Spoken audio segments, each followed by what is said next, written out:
Use of have to and has to. ठीक है, जैसे कोई काम को मुझे जाना है, मुझे पढ़ना है, मुझे खेलना है, समझ आ रहा कि नहीं?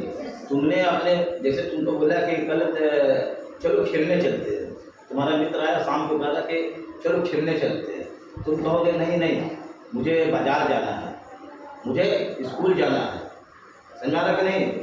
मुझे पढ़ना है, तो इसको क्या कहोगे? अंग्रेजी में इसको कैसे प्रयोग करोगे?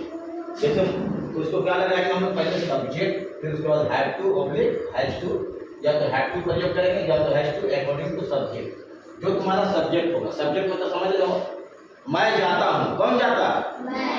मैं क्या हो गया?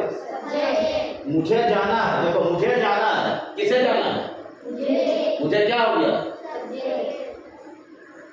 अब फिर हम कह रहे हैं मुझे बाजार जाना है, किसे बाजार जाना है? मुझे क्या हो गया? कहाँ जाना है? बाजार क्या हो गया? और जाना क्या है? हर क्रिया, जाना, सोना, उठना, पढ़ना, लिखना, ये सब क्या हमारा हर में। तो ये सब पहले हम टेंस में पढ़ चुके हैं, लेकिन आज स्ट्रक्चर में हम पढ़ रहे हैं यूज ऑफ हैव टू और हैज टू। मुझे जाना है तो क्या लिखेंगे? मुझे है, मुझे का सब्जेक्ट देखो यहाँ पर लोग लिखा दिए तुम लोगों को, आई यू वी दे के साथ क्या लगेगा? हैड टू लगेगा। क्या लगेगा? Had to. देखो यहाँ पहले सब्जेक्ट, सब्जेक्ट क्या है? मुझे, मुझे जाना, किसे जाना? मुझे, मुझे क्या हो गया? सब्जेक्ट। तो सब्जेक्ट हमने क्या लिखा? आई। कोई दिक्कत? उसके बाद इसको लिखने के बाद जब हम आगे बढ़े तो हमको दो रास्ता मिला, एक हैव टू मिला, दूसरा हैज टू मिला। तो चूंकि सब्जेक्ट मेरा आई है और आई के साथ नियम कहता है क्या?